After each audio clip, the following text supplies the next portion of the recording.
Thank you so much, everyone, for coming here. This is the last session of the conference, and I'm not going to keep you guys here for very long. I'm going to keep it short and sweet. So without any further ado, I would like to introduce the first speakers of the session. And these are Mudabbir Ali and Maheen Pracha. And they will be talking about the margins of the state, civic, and political engagement in difficult settings. So over to you guys. Okay, I'll start. So, should I go to the rostrum or it's fine here, I think? Whatever you want. Okay, so I'll start with the background. As you can see, the title is that at the margin, civic and political disengagement in difficult settings. So the difficult settings here means that people who are living in fragile, vulnerable and conflict-affected settings. Actually, this paper is extracted from the larger project which we were doing in last couple of years. And the project was basically that how people living in chronically poor settings engage with public authorities. I mean, in their daily life activities, which means like education, health, employment and all that. So, next. So, we have categorized this presentation into two phases. In the first phase, the main question that we are asking is that how do poor and marginalized citizens interact with the public authorities and how do they make claims on public authorities?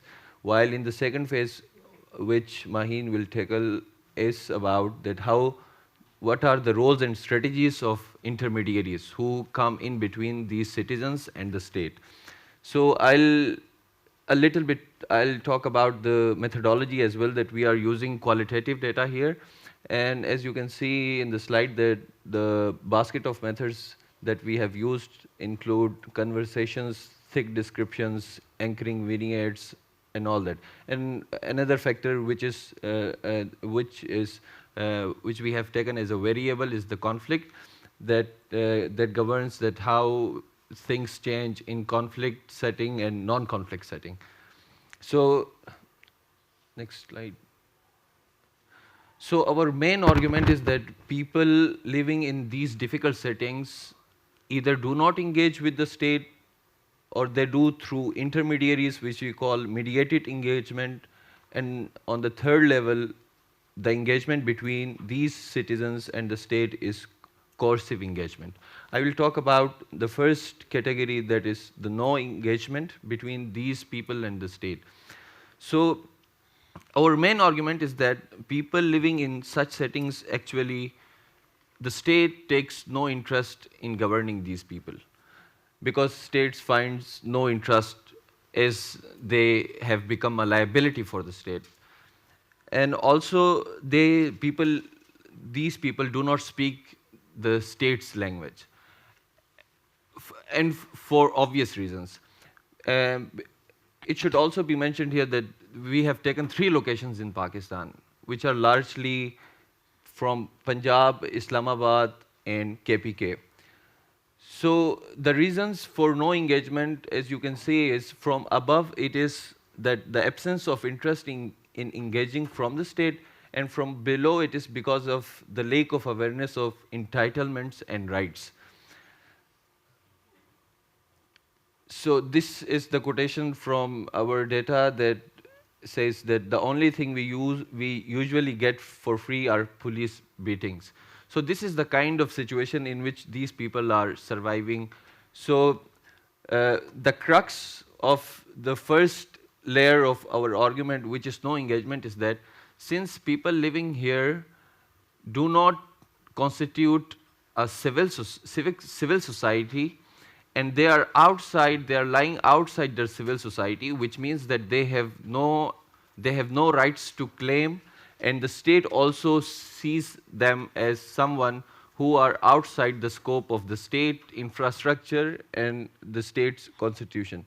So I'll pass on to Maheen to talk about the rest of 2 categories, which are mediated engagement and coercive engagement.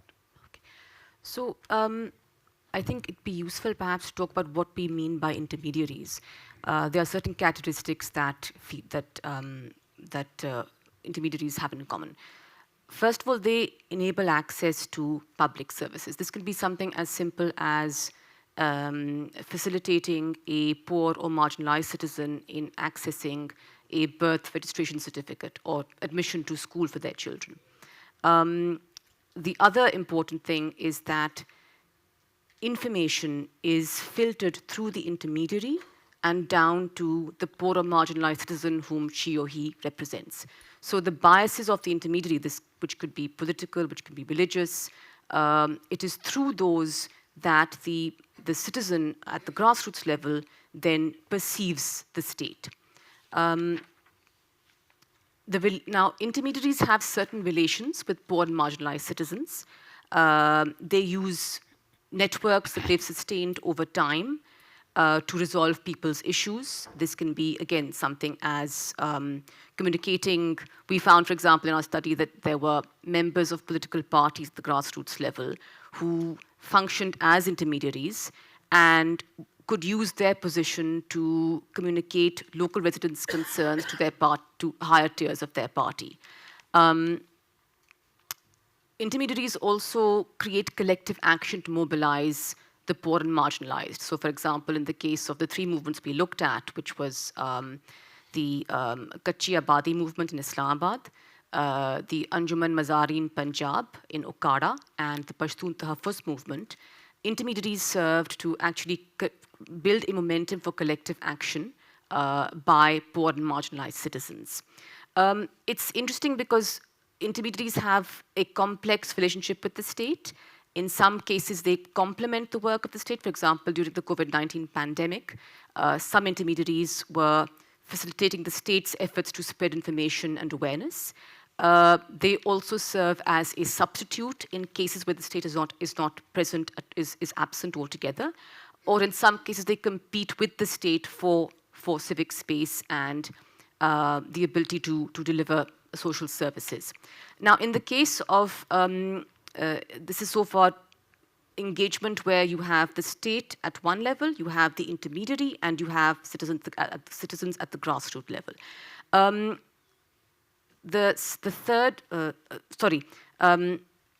There are problems with this engagement as well. There are cases, for example, where some intermediaries we found claimed that state officials discriminated among beneficiaries, and therefore they said that the state's role was a scam. So in the case, for example, the SARS program or the Tiger Force and so on, some intermediaries felt that it's a scam, and they effectively put across that the state had no role to play in that setting. The more complicated part is when you come to what we call coercive engagement. This is where things come to a head, matters come to a head where the poor and marginalized rely on intermediaries to create a political or socio-political movement in order to claim their rights and entitlements. Now, the state responds in one of two ways. It will either ignore what is happening. So, for example, in the case of Islamabad, we found that the movement helping protect Kachi Abadi residents from being evicted, in one case, the state did not take any notice of them at all. The intermediaries filed a petition and got a stay order from the Supreme Court, but it did not actually make much of a difference because the next day you still had bulldozers coming in to evict citizens. It wasn't, I think, until they became more collectivized that the state then took the second option, which is to respond with violence. In the case of the Anjuman Mazareen Punjab, of course, in 2008 and 16, the state met their efforts to, when farmers tried to take their tractors to the field after the military had attempted to strip them of their leases, there was violence and 4 people were killed and many arrested. That was the other way that the state responds. In the case of the Pashtun Tahaffuz movement, of course, it's a sort of classic case study in terms of how the state responded with violence. So initially, the talks between the PTM and the government, they met with the Senate, and there was some discussion, and the state listened to their demands. But going forward, once the PTM began to become a thorn in their side, then the state used violence to suppress the movement. But in the end, conclusions we reached was, first of all, that that a bad democracy is better than no democracy at all. And that in the end, the poor and marginalized depend on intermediaries who then transition from intermediaries to often political representatives, because there is legitimacy. They gain legitimacy by joining political parties. In the case of Islamabad, for example, the intermediaries involved people from the Awami Workers' Party, whom the people they represented saw them as a legitimate bridge between them and the state. And and finally, that you move from mediation to representation. And in the end, this is perhaps a very slow process by which democracy builds and grows, but it is worth reflecting on the state's response in terms of either ignoring it or meeting it with violence. Sorry, I'm actually finished if people want to move ahead.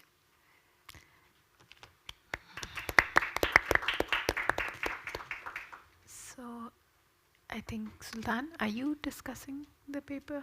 No, there is a separate. Okay, do we have any questions? Yeah. So, what is the objective function of these intermediaries? So, what is the goal that they want to achieve? Is it social welfare? Like providing like this collective good? It can be two things. Oh, sorry, I'm sorry. And related to this, how this all like bargaining between state and providing that space to intermediaries is happening in that ecosystem?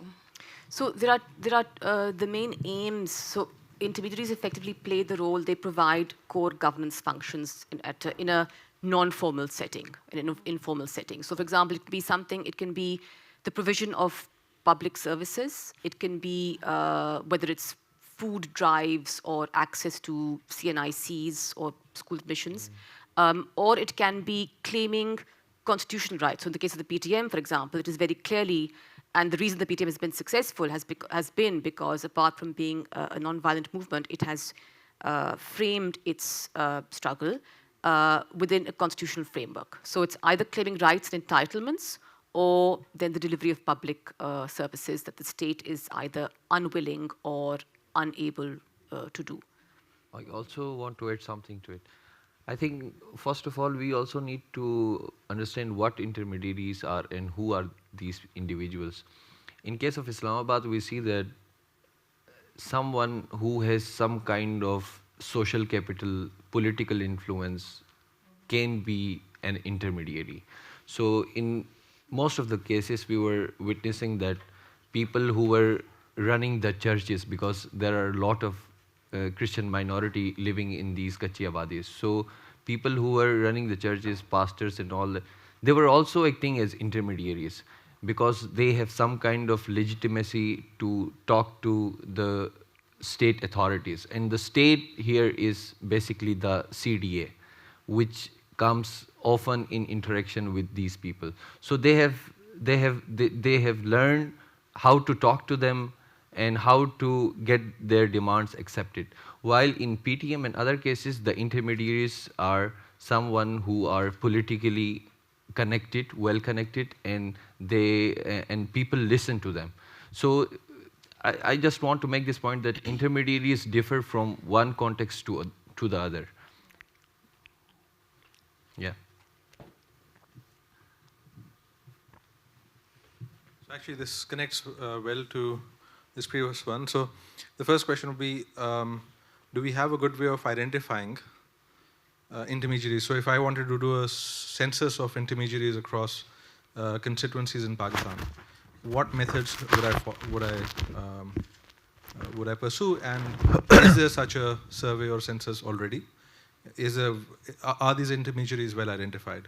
And related to that is, if if there are differences in the propensity by which intermediaries exist, where would we see more intermediaries or more influence of intermediaries within Pakistan, within different constituencies? Like, what would it be about the constituency that would help us figure out whether we'd expect to see more or less intermediaries there? Or would we expect universally there to be, the prevalence of intermediaries to be more universal? I'm sure. So I think Mudabbir can answer more on methods. But one aspect was that when needs continue to be unmet, you are more likely to build up a collective, not necessarily a critical mass, but you are more likely to have intermediaries because there is a vacuum in which literally something has to happen. So intermediaries then come into being because there are unmet needs that simply have to be addressed. And often, again, intermediaries involved people from the community itself who were in a position to take forward people's demands and communicate them to the state. No, also, I think this is very important question, and in our research, the method we used to identify intermediaries were basically, in the first phase, we were going to the households, and we were asking that how do you resolve your issues? It could be any issue. I mean, going to the police station, having some kind of application and getting it done and all that. So we identified that they were referring to some individuals recurrently who were coming in and helping them getting their issues resolved. And we get to know that these are the people who can be potential intermediaries for these households. So I think this is one way of looking at it, but your question about the identifying intermediaries in constituencies, I think this is something, the area which needs to be explored. I mean, we are talking about a specific context which is fragile, vulnerable, and conflict-affected settings, and this is what we have done. But I mean, in normal settings and in normal days and time, how do people come in contact with intermediaries, and how do intermediaries resolve their issues in constituencies? I think this is something.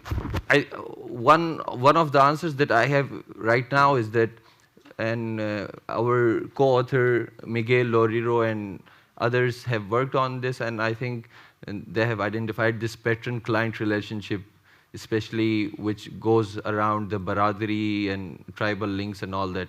So I think there are where intermediaries come into play. Kinship, certainly, kinship and Baradari would be an obvious place to start, I think.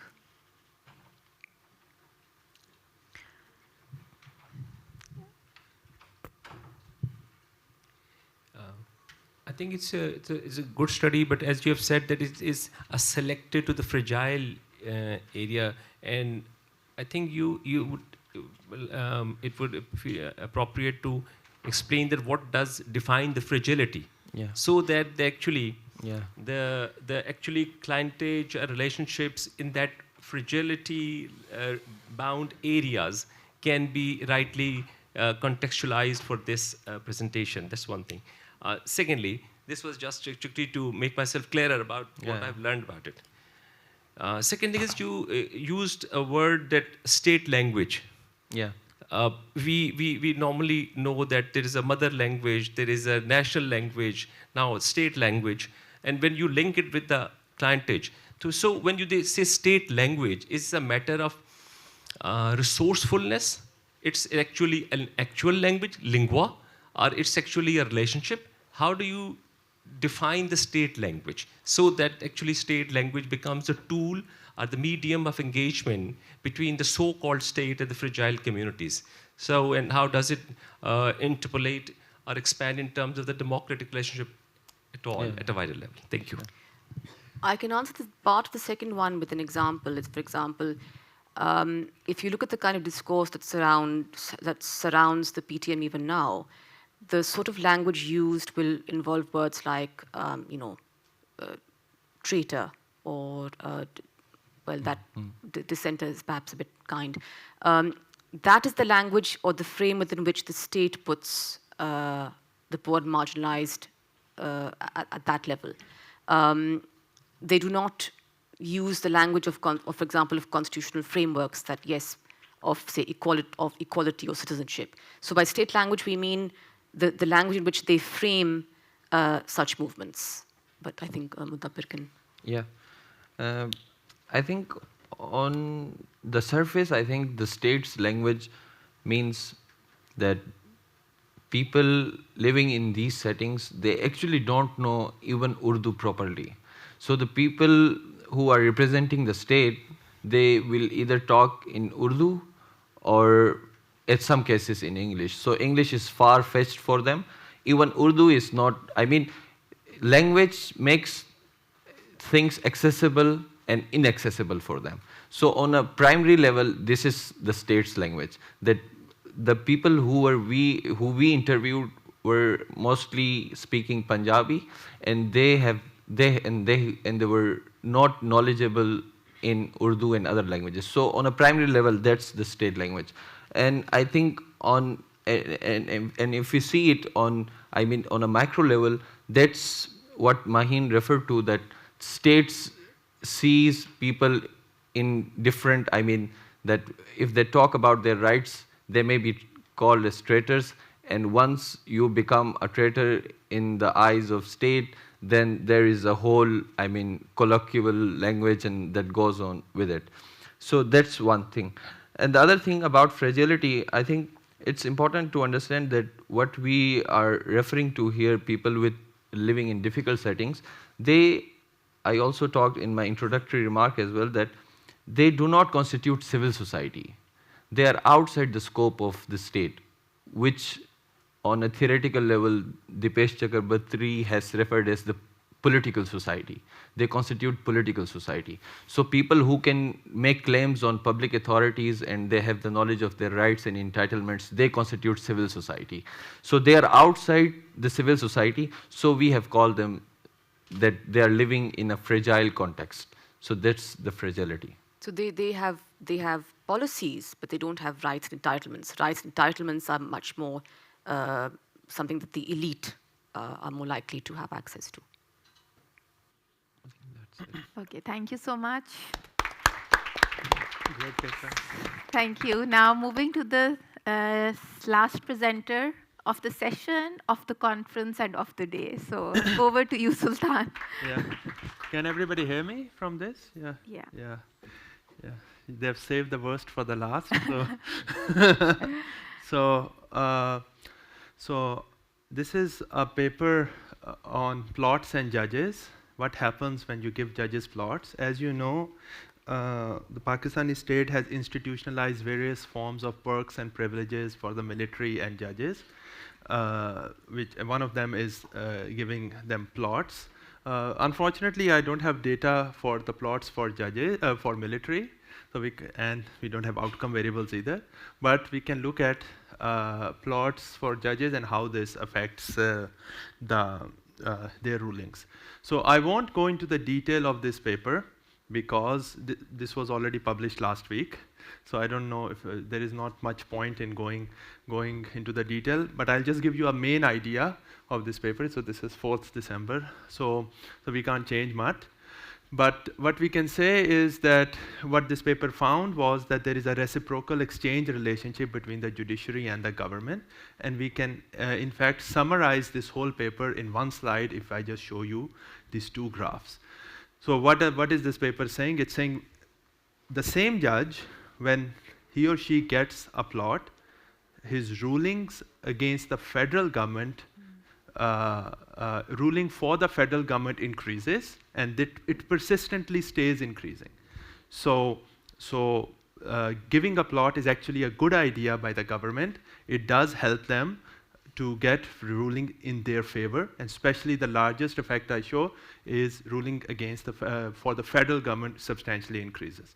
Now you must be wondering, is it an improvement in the quality of judicial decisions, or is it a deterioration? So then we do a textual analysis of these judgments and look at cases on case merits. So whether the decisions were on legal merits of the case and evidence of the case, or on legal technicalities. And what we find is actually getting the plot reduces ruling on case merits.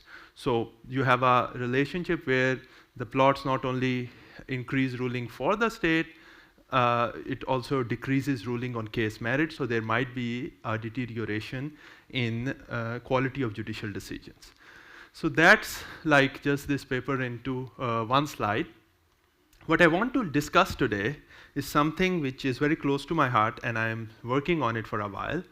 And so far, I have always worked on the higher courts or the constitutional courts of Pakistan. So there you have variation at the divisional bench level. You can look at it. But here, I want to basically study the lower courts. And the data for here is extremely messy. Judges write by hand in Urdu, so it's very difficult for the kind of machine learning algorithms which you can use for English written text analysis. So this project is basically digitizing and constructing a database on lower courts of Pakistan and trying to understand how congested are the Pakistani courts and what we can do to alleviate this court congestion.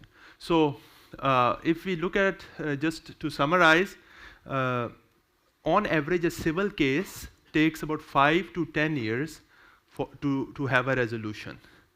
And currently, according to the Law and Justice Commission of Pakistan, you have 2 million pending cases in the lower courts of Pakistan.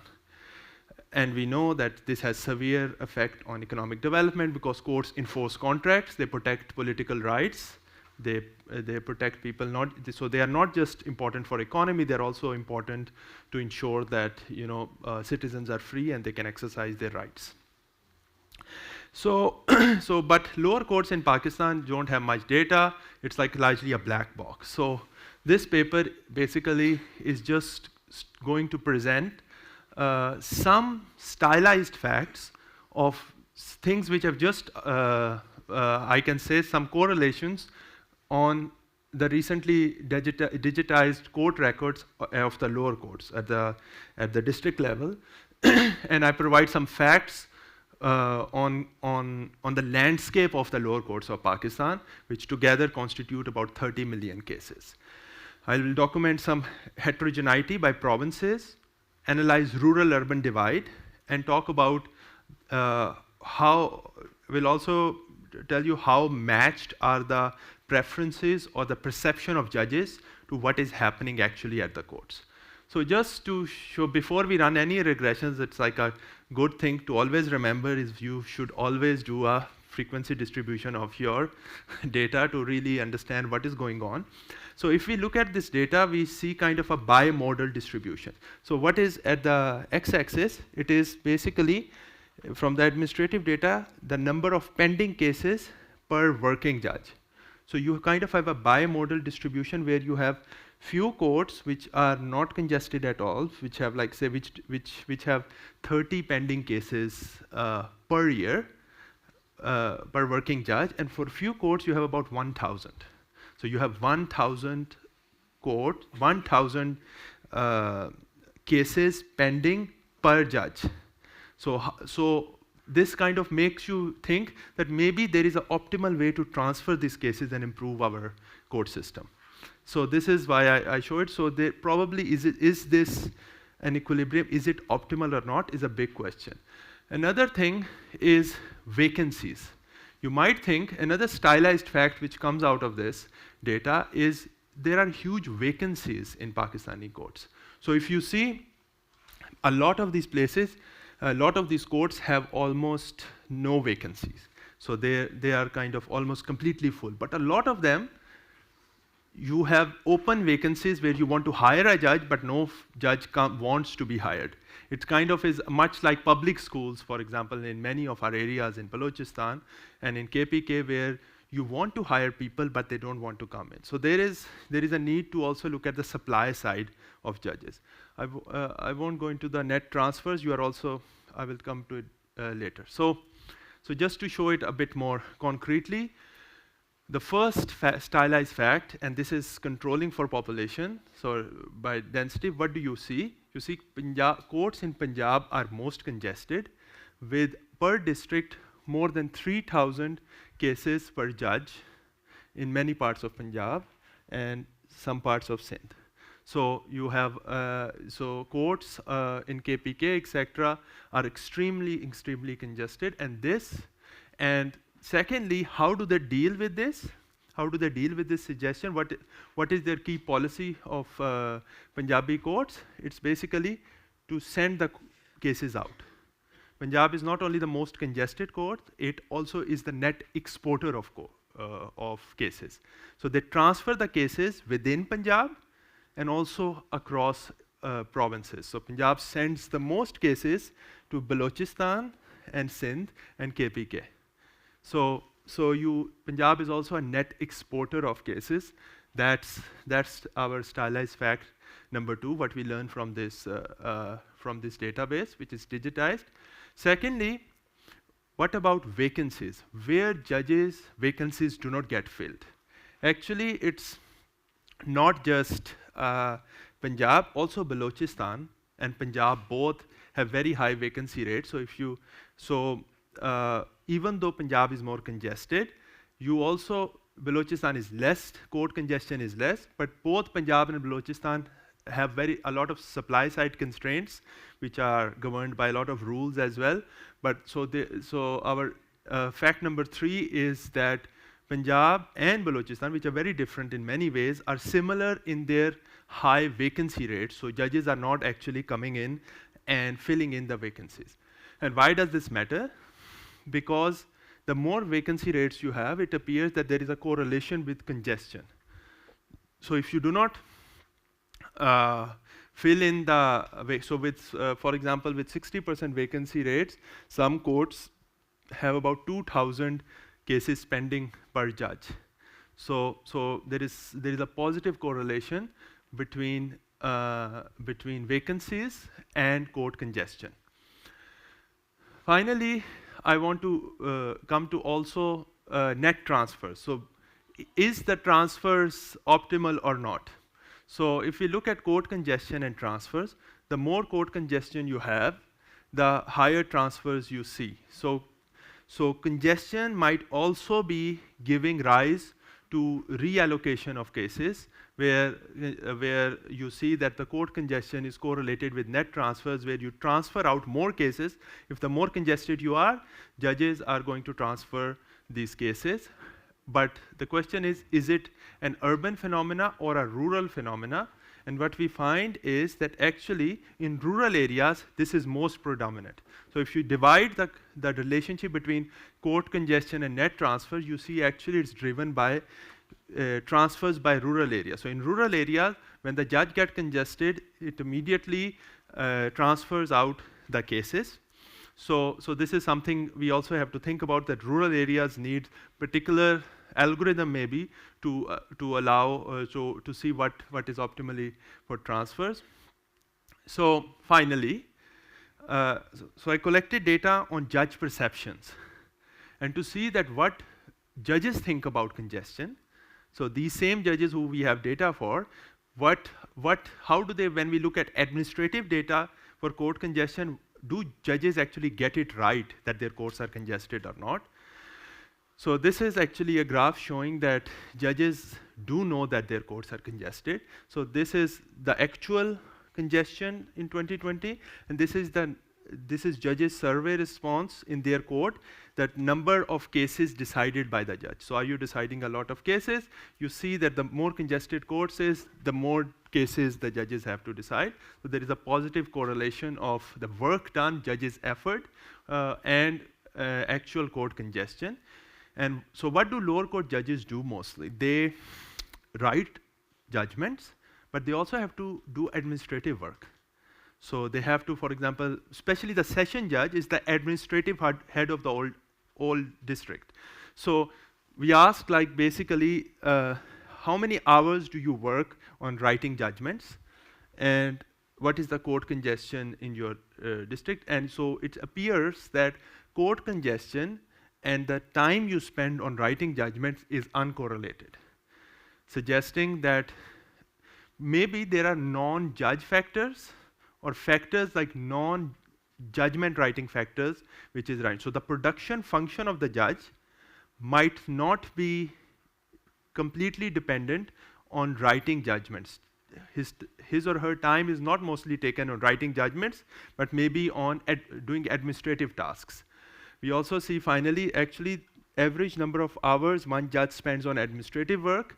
You again don't see a very strong positive correlation. The more effort you put on administrative work, still your court congestion is like not really impacted. Maybe it's like slightly congestion reduces the more time you put, but it might be the case that you have more time. So if a judge spends more time doing administrative work, you have a better chance of reducing congestion. So the production function of the judge is not just determined by the amount of legal research you do, but the amount of time he or she spends on doing administrative work. So this might even be true for other civil servants like the bureaucrats where, or the police where they have to do, especially the higher ups have to do a lot of administrative work.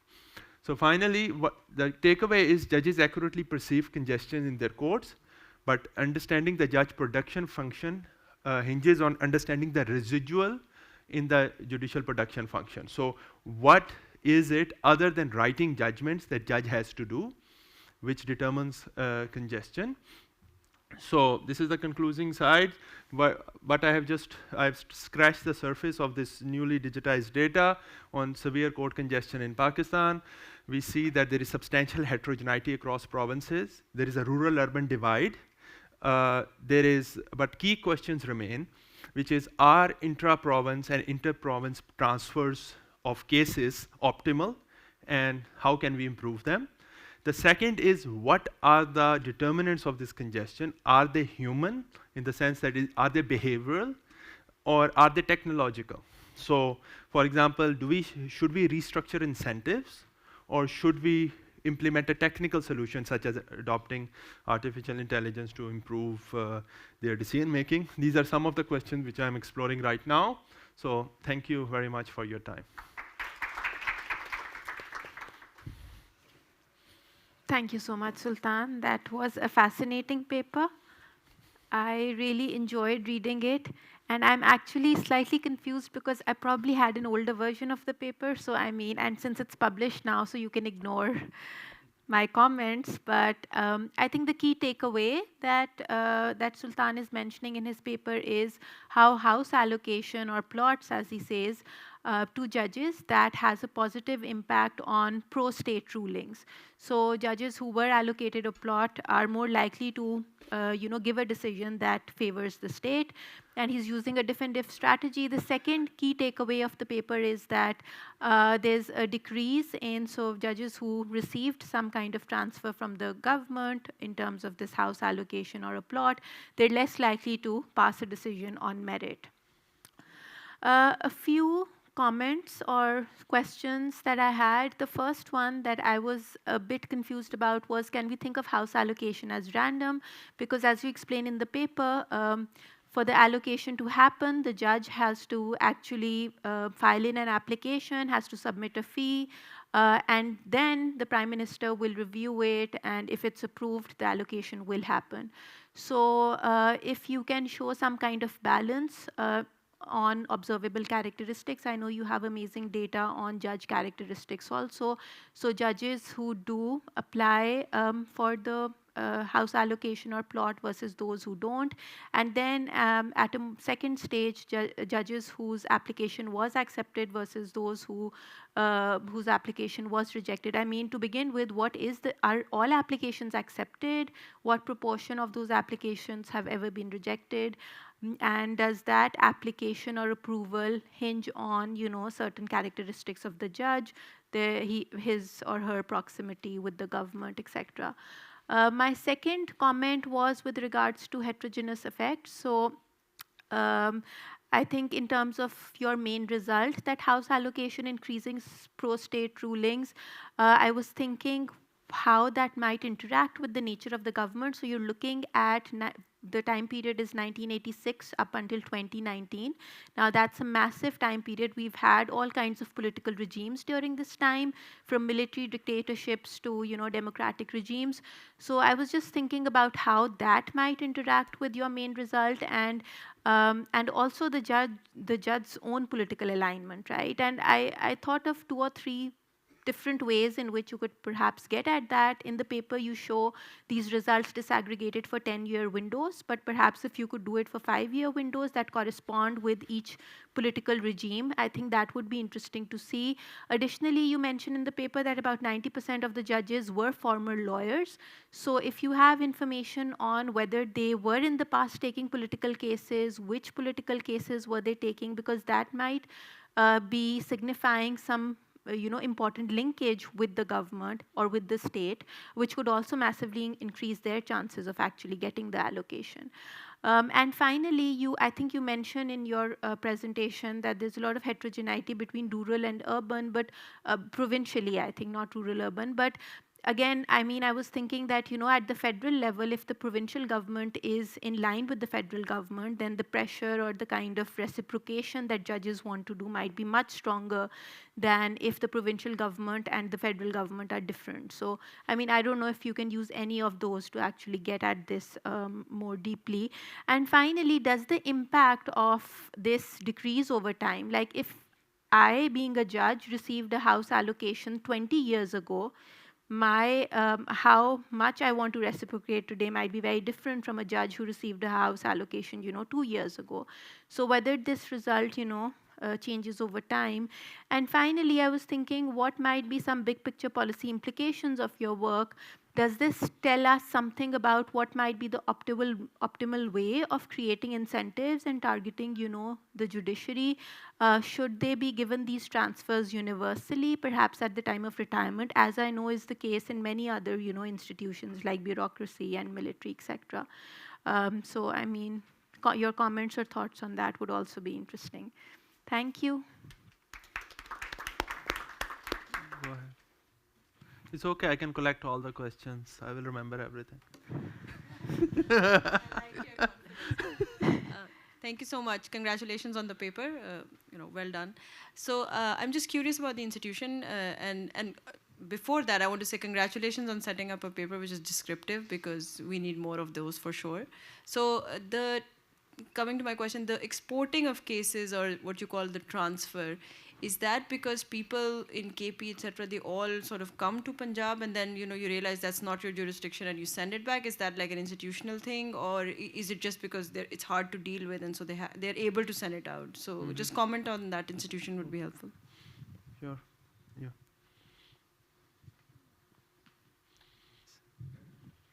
Thanks very much. I have 2 questions. The first one just following on here. Thank you. I mean, you talk about the possibility of an algorithm to send cases. I mean, there's real access to justice issues here. If I'm living in Punjab and you tell me great news as a judge in Baluchistan who will hear your case, I mean, it really follows the same point. There are jurisdictional issues, issues of witnesses, issues of transparency. Mm-hmm.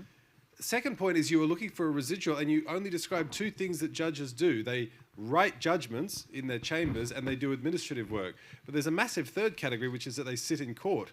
And they either sit in court overseeing cases, or they may even give extempore judgments in court. My understanding from busy appellate courts, say in Australia, is that what they'll often do is that they'll issue more extempore judgments. So they'll hear the counsel, they'll make a decision, they'll announce it from the bench, they clear the case, they move on. I don't know if you have data on that, but it feels like that's a really important third category that would be useful to think about. Thank you. Yes, please. Yeah, excellent paper. The time frame that you cover is from 1986 to 2019. Mm-hmm. And my understanding is that in 2007-8, because of the judges' movement, there was a major shift in how judiciary allocated its perks and privileges. Mm-hmm. And a lot of what used to be allocated by the Prime Minister or the Ministry of Justice was previously taken over by the judiciary itself. And isn't it the case that maybe the house allocation is still done by the PM office, but as far as the allocation of plots is concerned, so that is almost automatic now. So that's formula based.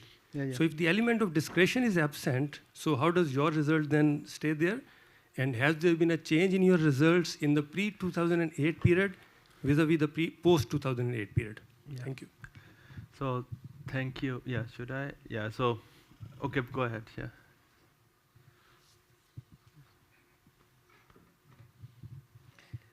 And that's just I was wondering that it was a very good paper, but what was the context? Is it the economic efficiency of the justice system which is being assessed through a process?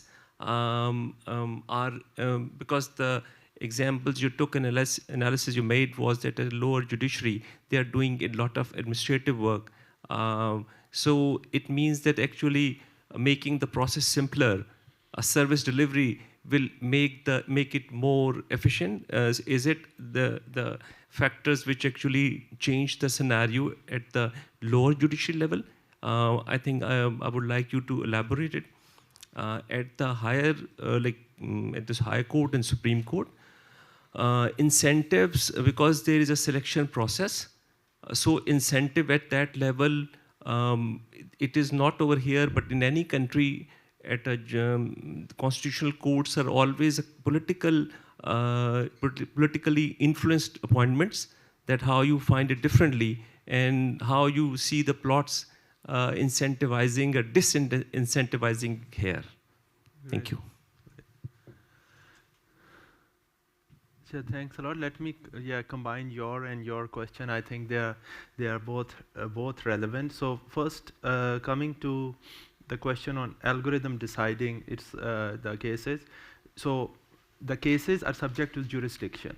So the algorithm will be deciding subject to the jurisdiction, subject to the witnesses, obviously. So the allocation is subject, and also Pakistani laws, obviously, have to be observed. So these are some of the things which are extremely important in designing this algorithm.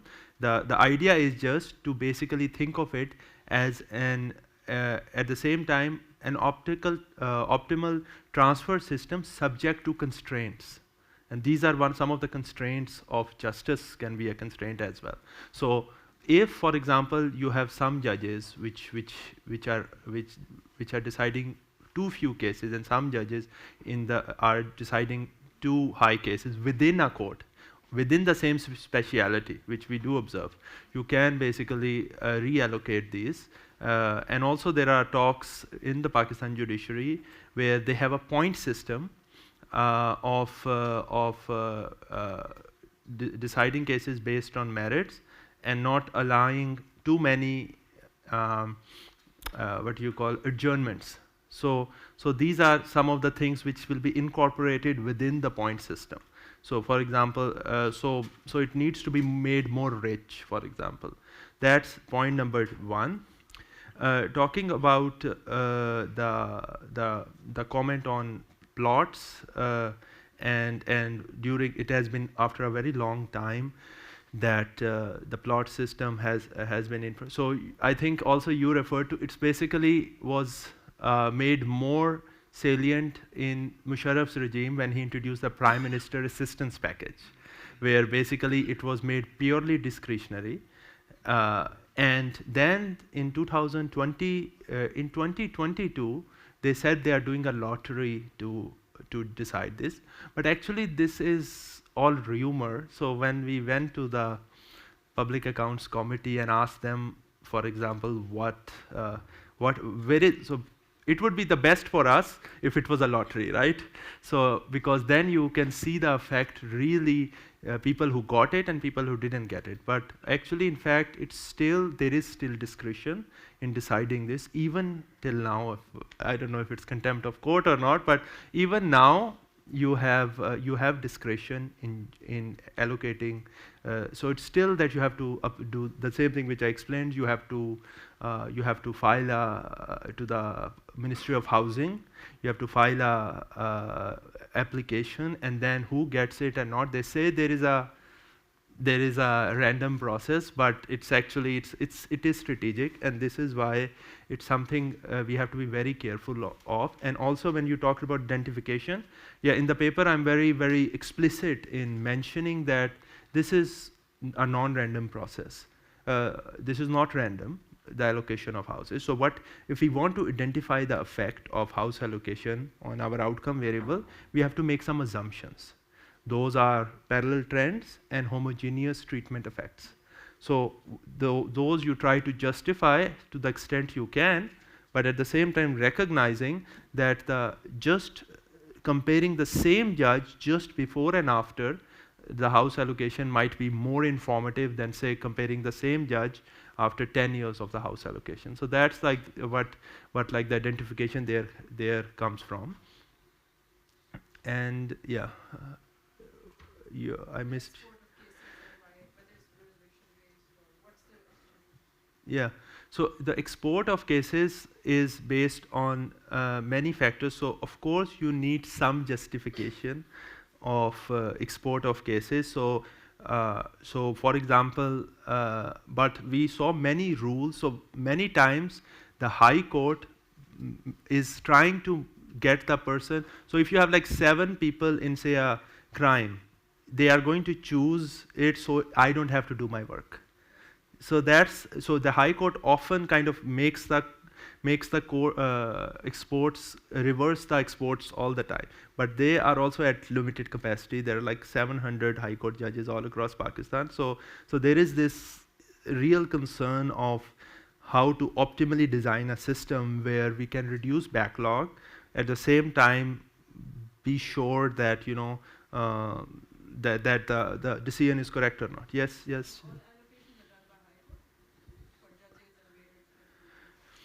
No, so it's based on law of, for example, in a civil, in a criminal where the crime has happened, in a civil where like the property is in dispute, but the transfer outside the province is inside the Supreme Court.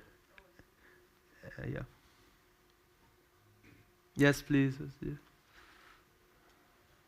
So moving to your current work, first of all, I find all of your work really interesting in this area, and it's an area that not enough people are working on, so it's wonderful to see your work. Thinking about congestion, do adjournments count towards increasing the backlog, or is this, does the congestion count only include cases that have not yet come up to the dock? Because if it is, then of course you would expect strategic delays, and then what would be interesting is to not perhaps looking at regional cuts is not perhaps the first port of call. It would be the types of cases, sort of what are the parties involved, things like that. And it's interesting to me also because one of the puzzles I've had for a while is why it is that case pendency, I believe, is higher in India and Bangladesh, but in terms of rule of law measures, we typically score worse. So it seems to me that that's likely because of greater strategic decisions on the pendency. But I'd love to hear more of your thoughts on that. Yeah. Thank you for this great question, and I think it ties also to a previous question. I think it's indeed, yeah. So one of the key things about this paper on lower courts is mostly to collect these puzzles. And I also noticed that it's not just so the congestion as you speak, it's based on actual pending cases and the cases which are pending from last year. So it's basically a backlog of cases. So sorry, these are cases the judge hasn't touched yet? No, so they are already in the docket. They are already in the docket, and the judge it's assigned to this judge, and it's pending in his court. So it's in his cabinet, so to speak. No, but just to clarify, so these are cases. This does not include adjournments. Yeah, it doesn't. Yeah. This is why we did last year. Otherwise, we will do it the same year. Yeah. So there are a lot of fascinating puzzles. Also, it was brought about like what about other things than say administrative work and non-administrative work? I can even come up with more things like. What about lawyers, right? What about lawyers seeking endless adjournment? That is also a real concern in Pakistan. So there are a lot of, by residual, I mean the residual which is feeding in from the judge's side, but also the residual which is feeding in from the non-judge's side, like the prosecutors, the filing of the cases, the lawyers, and these are all the things which go into the production function of the judge, and this is something we have to think about.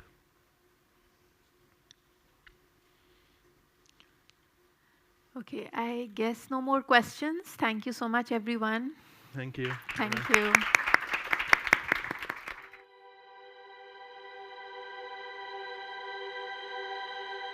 you.